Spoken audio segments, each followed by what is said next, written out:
Good to be with you guys.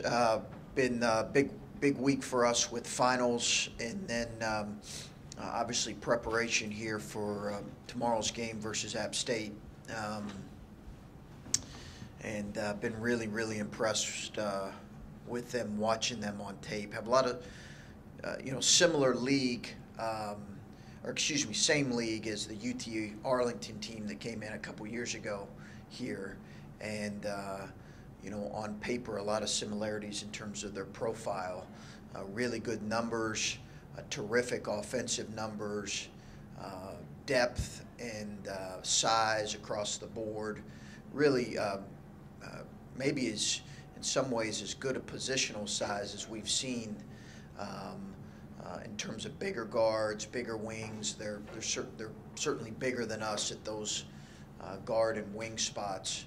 And they have good interior size too. So got some impressive wins. Obviously beat some teams, beat Davidson, beat South Florida. Both those teams really good. And played Iowa State very close and some others. So they're a tough, physical, veteran team that's going to play exceptionally hard, and we'll need to be. I'm interested to see how we'll respond after kind of a week of final exams, and you're always concerned about any game, but certainly concerned about the game after finals. So interested to see how our guys respond. Chris, I'm sorry.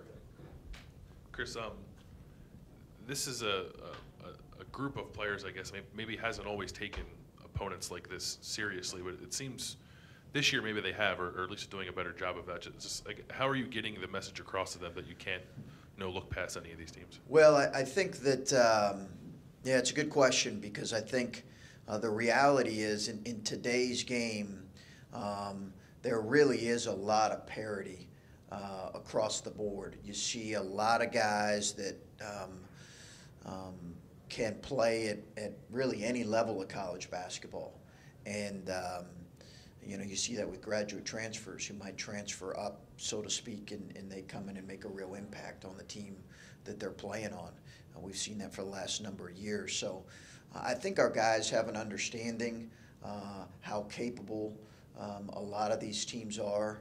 And certainly App State is, I think the fact that they do have a lot of similarities to the UT Arlington that came in here and won a couple years ago, it certainly, I think, raises the, and not just that, but their ability, what they've done so far this year, raises the attention. And, what I really rely on and lean on in those situations is our older guys who've been through it, because young guys don't know. They just don't know. It's not their fault.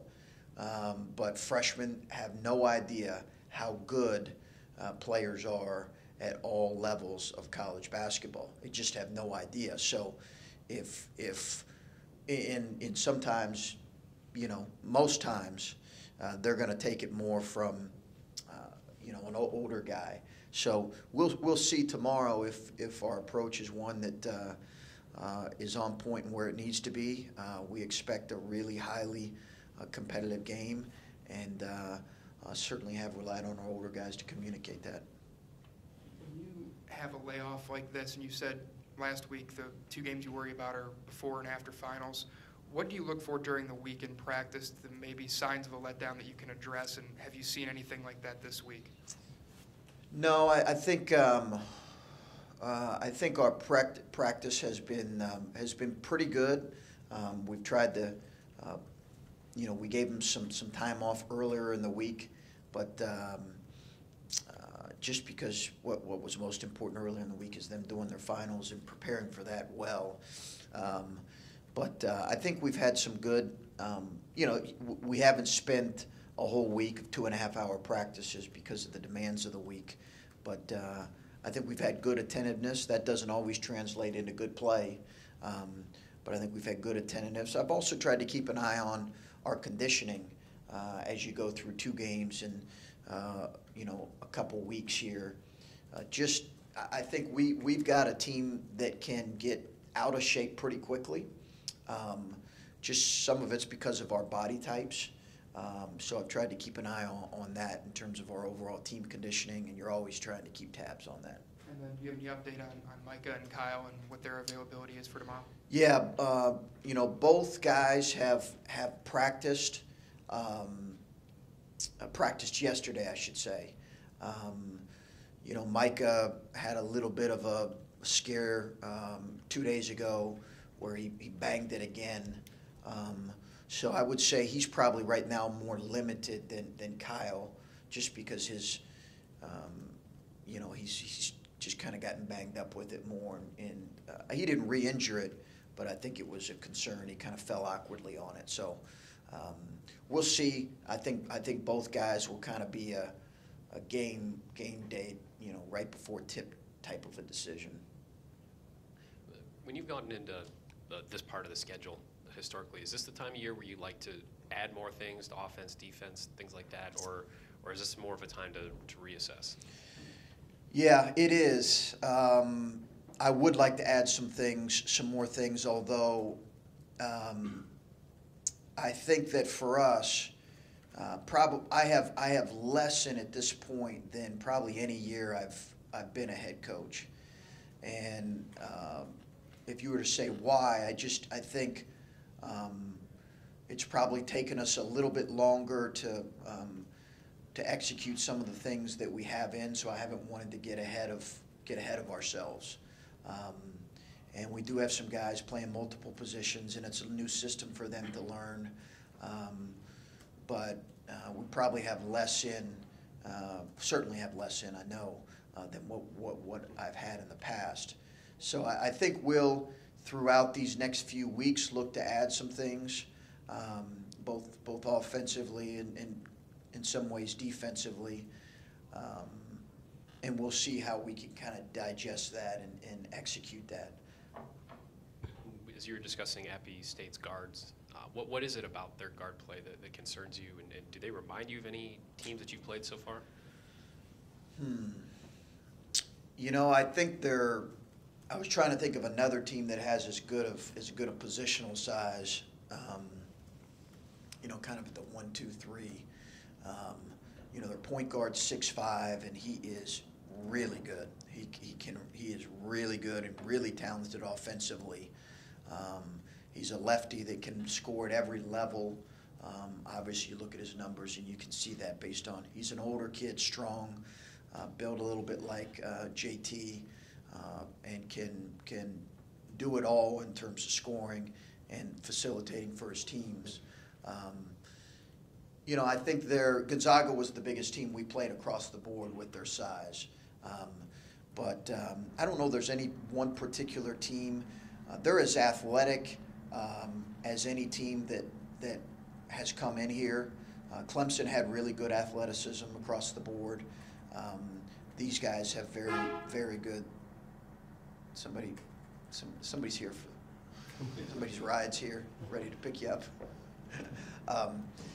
So yeah, I think they're really, really gifted. They're a team that's no question going to win a lot of games. No question in my mind. You mentioned that UT Arlington game from a couple years ago. Is that something you brought up with the guys, especially the guys that played in that game?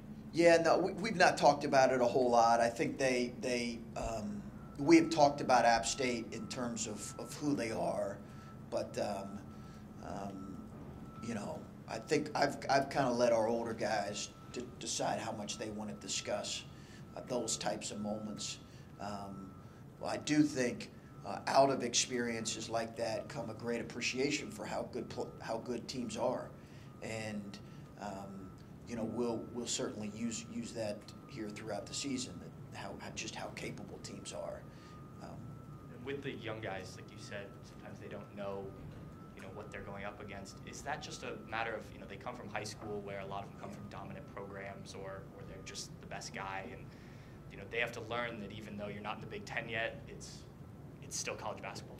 Yeah, I worked 1 year as a assistant coach for a football team, Snyder High School in Fort Wayne, Indiana. Coach's name was Russ Isaac. Okay, he was great. He was state champion football coach, and every time he'd bring the freshmen in at the beginning of the year, and he would probably say this, he wouldn't just say it the first day, he'd say it over and over. Hey, I want all you freshmen to know that you know nothing about nothing. And he'd say it over and over, like, you know nothing about nothing. Now, I've not done that. He said it in his own way, but the reality is they just don't know because they haven't experienced it and they haven't seen. Now, I think they're learning. I think you get an appreciation as you go through and you play and you get knocked around a little bit. But, we've got some freshmen that are playing pretty important roles. And I do think that,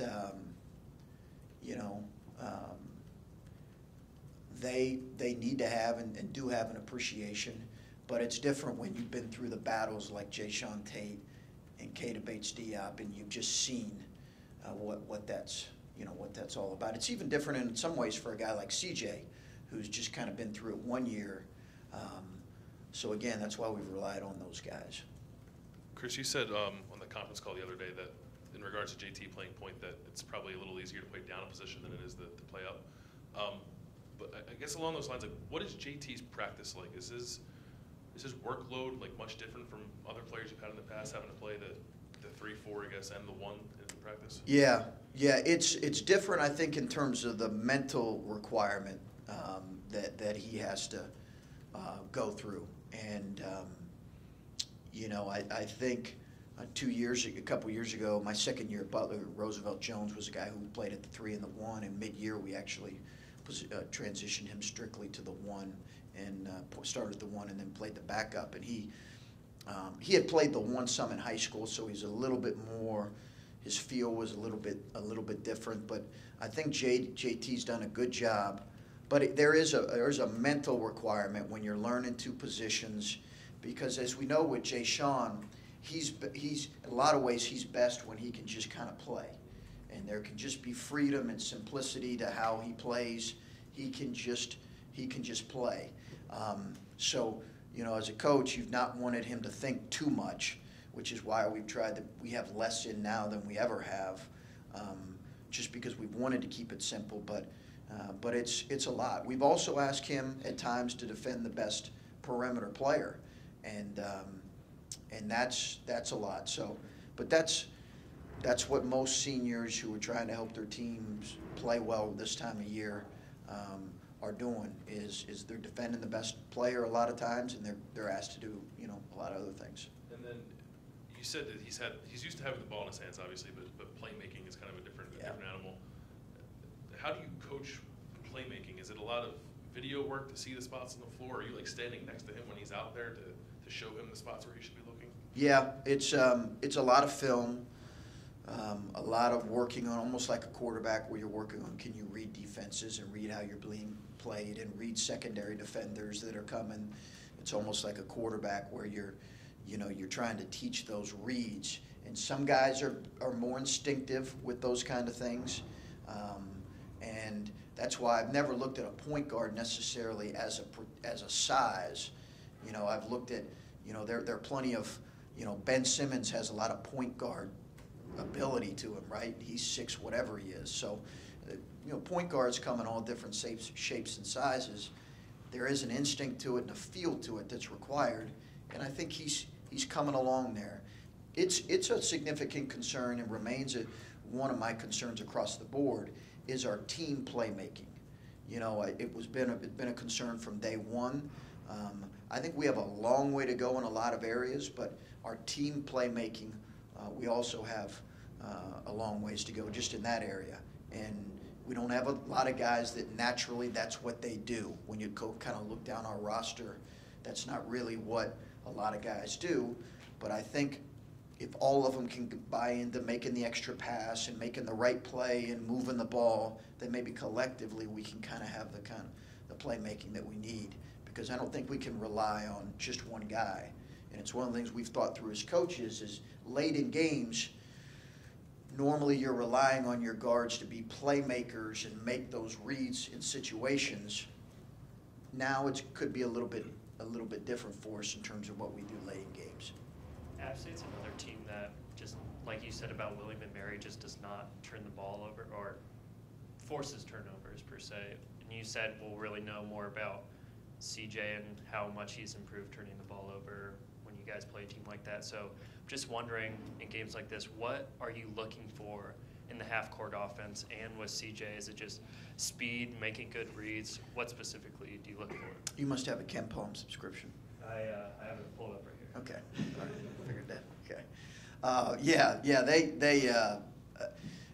I think we'll know. I don't want to make too much of his two or three game stretch here, and I didn't really make too much of his prior stretch.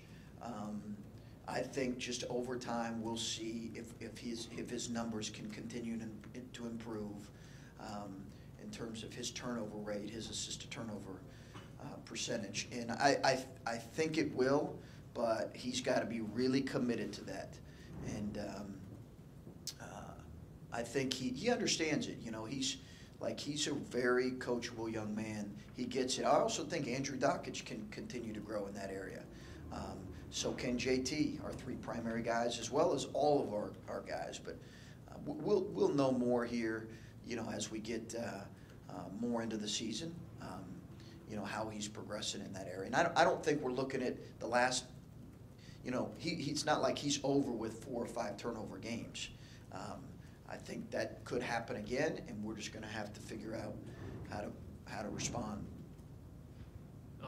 Kata and Jay Sean are both going to graduate, and I just wonder how important that is to you and to the program to see guys that are getting their degree after they've been here for a few years.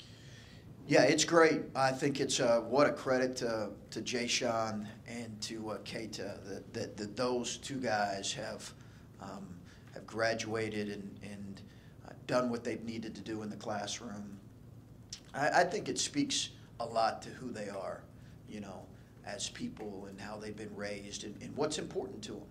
And, you know, and both guys have been here for a good bit, and, you know, they've taken care of their business. And it's been really impressive to see. And I think Cam, with a good, solid year in spring, will be right behind them, and that'll be a terrific accomplishment for him as well. And that's something it's very important to us as a program. You know, our graduation rate, our APR, those things are things that are very important to us, and we have really committed since we got the job to making sure our players understand how important those things are and to getting better in those areas, because we need to get better in those areas. And just as a whole, coming through finals, are you get everybody eligible and good to go going forward? I haven't got all the grades in. We've gotten a few in right now. You know, coaches will tell you all the time they don't like to be surprised. They don't like to be surprised. Don't be surprised. I had a guy I worked for one time that had that hanging on his office. He doesn't like to. So I think we're going to be okay. You never know with young people but I think we're going to be where we need to be. I think we're poised to have a pretty good academic semester, but I'm always cautiously optimistic with that until we see the final grades. Okay.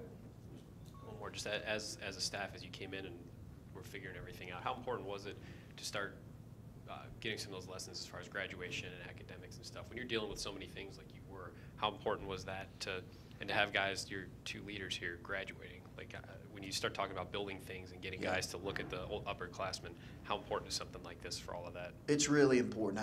It can't be really, in a lot of ways, be overstated, because I do think you have an example to look to those two guys as younger guys and say, hey, listen, those guys are, you know, they're taking care of business. They're doing the right thing. They're getting a degree from The Ohio State University that's going to provide incredible opportunities for them beyond their playing days.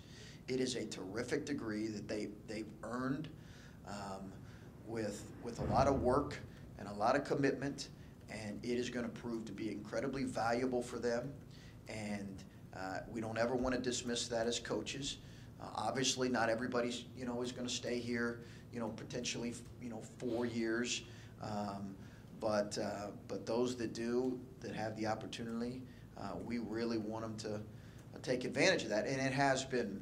I think those that have followed our program closely know that we had to make some tough decisions early in our tenure about a young man who was ineligible and a long way from getting eligible, and we had to make some decisions there because academics is going to be really, really important to us and to our program. So I'm really proud of those two guys, and like I said, I'm hoping Cam is going to be right there behind them in the spring.